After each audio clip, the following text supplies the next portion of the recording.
Hello everyone, মই নিৰ্মালী মোৰ channel বন্তি দিলে আৰু এবাৰ স্বাগতম জনালো। আজি মই আৰু এটা ৰেচিপিৰ ভিডিও লৈ আহিছো। তেতিয়াহলে আহক বেছি দেৰি নকৰো ভিডিওটো আৰম্ভ কৰো। আজি মই বনাম পুই শাক আৰু পুই শাকৰ ঠাৰিৰ সৈতে চচ্চৰি। খাই বহুত টেষ্টি লাগে। কেনেকৈ বনাও আহক আমি চাই লওঁ।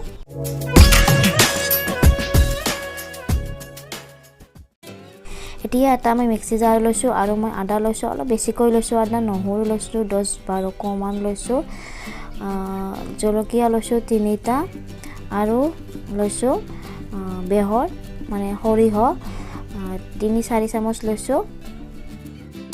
এতিয়া গোটেইখিনি মছলা একেলগে পিছি দিম, অলপমান পানী দিম। এয়া আমাৰ মছলাখিনি পিছি লোৱা হ'ল, দেখিছে।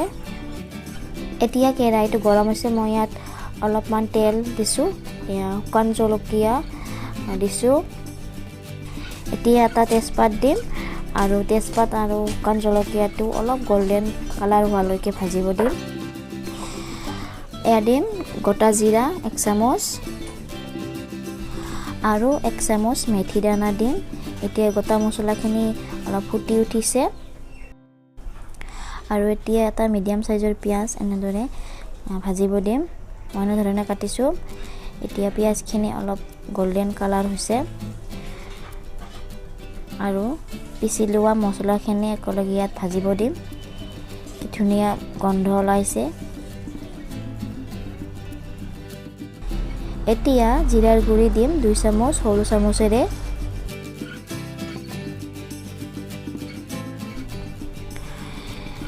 এয়া সোৱাদ অনুযায়ী নিমখ দিম আৰু দিম হালধিৰ গুৰি 1 চামুচ।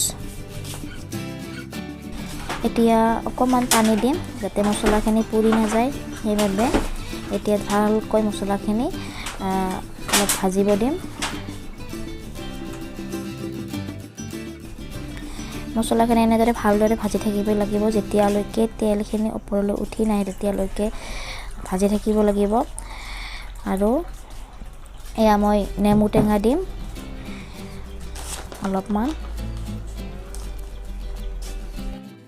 এতিয়া পুই শাকখিনি আৰু ঠাৰিখিনি একেলগে ইয়াত ভাজিব দিম।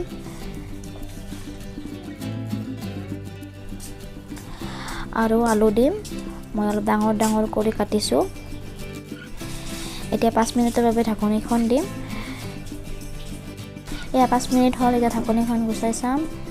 দেখিছে কি ধুনীয়া মলিন হৈছে চচ্চৰি। এতিয়া অলপ লাৰি দিম এনেদৰে। এতিয়া পৰিমাণ অনুযায়ী আৰু অলপ পানী দিম। এয়া পানী দিলো। এতিয়া 10-15 মিনিটৰ বাবে আৰু ঢাকনিখন দিম। এতিয়া 10-15 মিনিট হ'ল, এয়া মই ঢাকনিখন গুচাই চালো। এয়া দেখিছে চচ্চৰি আমাৰ ৰেডি হৈছে। এতিয়া মই ইয়াত কেঁচা ধনিয়া দিম শেষত। কেঁচা ধনিয়া দিলে খাই আৰু ভাল লাগে। যদি এনেদৰে চচ্চৰি বনাই খোৱা নাই তেতিয়াহ'লে এবাৰ বনাই খাব, সঁচাকৈ বহুত টেষ্টি লাগে খাই। এয়া আমাৰ চচ্চৰি ৰেডি হৈছে। ফ্ৰেণ্ডছ, মোৰ যদি ভিডিওটো চাই ভাল পালে তেতিয়াহ'লে ভিডিওটো লাইক কৰিব, চেনেলটো ছাবস্ক্ৰাইব কৰিব আৰু কাষৰ বেল আইকনটো প্ৰেছ কৰি অল কৰিব, যাতে মই নতুন কিবা ভিডিও আনিলে আপোনালোকে পায়। আজিৰ ভিডিওটো মই এইখিনিতে সামৰণি মাৰিলোঁ আৰু এটা নতুন ভিডিঅ'ত লগ পাম। তেতিয়াহ'লে বাই বাই।